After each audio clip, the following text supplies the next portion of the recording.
Hey everybody, happy Friday. Hope you have had a good week and you have exciting plans for the weekend. I know I'm gonna see. Let me just check the date here. Um, yeah, I think I have good plans. Let me see. Yeah, none other than my good friend Sean McLaughlin, Chicago. Sean's gonna be in town, so we're gonna have a bite to drink, a bite to eat, a bite to drink. That we go hard on Saturday night. So I'm looking forward to seeing him. Great guy. And there you have it. So I want to talk to you today again and kind of summarize some things we talked about this week, especially from Tuesday and yesterday's episode. In that, as far as your career goes and your aspirations for trading, even if you've been in the business 10 years and you want to expand, you are both at the same time the pilot and the navigator of that process. We live in a paradigm of personal responsibility. If something's not working, it's because you haven't put focus on it. And it's kind of your fault, right? And I'm not putting a stick in your eye, but as soon as you start to accept responsibility for what is either working or not working in your life, in your career, the sooner you can say, I am the solution, right? I am the solution. And I need to ask better questions of myself, open ended questions, and find those answers. And it's okay to feel stonewalled. It's okay to feel like you're not making any progress if you can't push through this barrier, right? But if you're persistent and you ask yourself good open-ended questions, I believe that you can take a little personal inventory and figure it out. And I use that analogy because it's something that's very, very important to me because it doesn't allow me to become a victim ever. I don't get the poor me's because I'm insulated from that bullshit. Just not going to happen. If there's something I want in my life or there's something that I don't have, it's because I haven't dreamed a big enough dream. You see? And so I always say to myself, I'm always sitting at the head of the table, no matter what seat I'm in, and I am the pilot and the navigator, and I have to make it happen. And if I'm lazy, it's probably not going to happen. If I don't put the work in, it's not going to happen. If I'm not motivated, it's not going to happen. But ultimately, it's on me.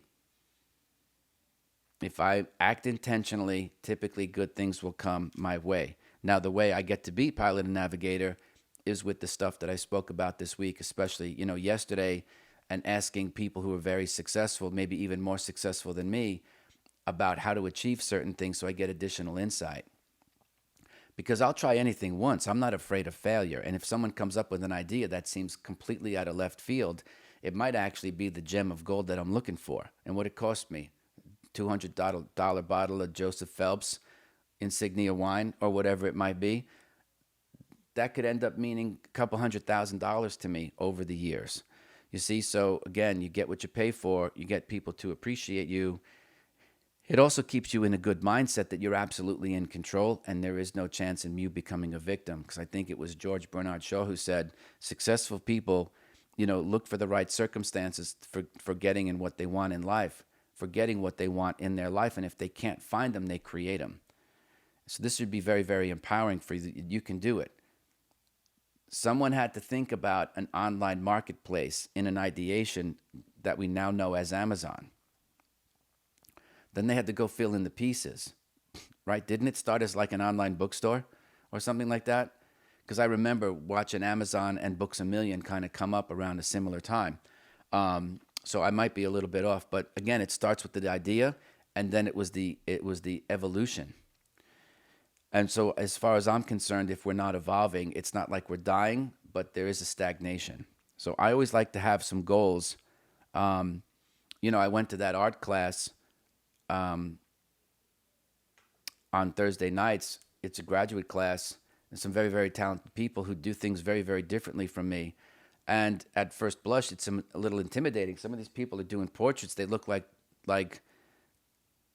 Rembrandt's, stuff from the Renaissance period. It's almost like they took a 4K camera and took a picture. And I'm like, I don't even know how long it take you to do that. And one of the young women said, "Oh, it took me about 3-4 weeks." And I was like, "Wow, that's pretty remarkable to have that much detail with a brush and oil paint. It's quite remarkable." So we started sharing ideas, and she'd look at some of my stuff and said, "I'm very intimidated by your stuff. It seems very aggressive and very," the term she used was BDE, which I'm not going to discuss here. It was a bigger canvas. It seemed the gestural marks were kind of aggressive, and it was very, very different, so we could learn from one another. And so I'm going to try my hand at doing things very, very differently, just as an exercise, just to grow my brain. And we're going to share some ideas. We actually did an exercise in class where she put up 3 pieces of her work, I put up 3 of mine, and we each picked one, and we tried to paint in each other's style. Talk about grabbing a brick. It was very intimidating.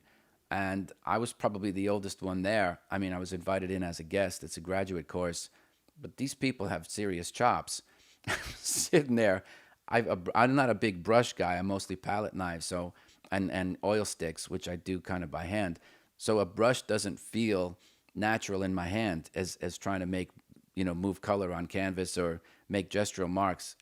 And so I'm like, okay, if that's the weakest link in my game, I can either continue to, say that out loud and own it, or I can actually try and practice it and make a change. Whether or not it makes a difference isn't necessarily important. It's that I get to grow as a person. You see, I'm challenging myself with something that seems very foreign.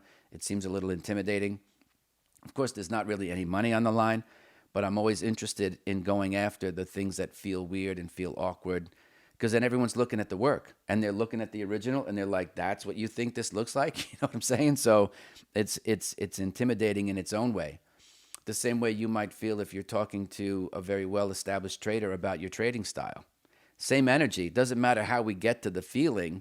The feeling is the same, and we can share that feeling, right? That's how we can connect with one another. So when you think about life in those terms, it's true for your personal life. It's one of the reasons why I think folks who do some of the one-on-one stuff, they feel like not only did their trading improve, but their lives improved. Why? It's because we apply the same technology to the things in your life that are important as is your trading, and all of a sudden everything gets better. And a big part of that is ownership. And I like to say that to myself a lot. And I'm driving in the car, things aren't going my way. I'm like, look, start pouting about stuff. It doesn't get you anywhere. Stay in the solution. How can you try things differently? Who can you email? Who can you call? What's another way? Because life is probabilistic. What's another possible outcome of this? What's another approach to help you get to the same point B? So I constantly say in the solution, knowing that there might be 5 or 6 attempts at something that don't work out, either because they need more time or there was just no interest or it never got any lift. But the main thing is that I say, like, okay, I am still the pilot and the navigator. I need to ideate more, meditate more, maybe pick up the phone and ask people what they think, and then just keep moving forward. The key part to the success, though, is the ownership and knowing that you're actually in control, even though you feel like you're out of control. Even when you don't have any evidence that what you're working on is coming to fruition. I promise you, if you keep taking the steps, sooner or later you're going to start panning for gold and you're going to see some gold flakes in the bottom of your pan. So stick with that and evolve it further. Then when that stalls, you can pivot and kind of use that as a resource and then build upon it. Now you're on to step 2. You didn't even know it. But it's about ownership, and it's about saying, I own the process. For better or for worse, I own the process, and the results are going to come from my sweat equity. I'm going to write up the flight plan, and then I'm going to steer the ship. Anyway, I hope that helps. I hope you have a great weekend. I'll let you know how things go with Sean next week, and I will see you Monday. Take care.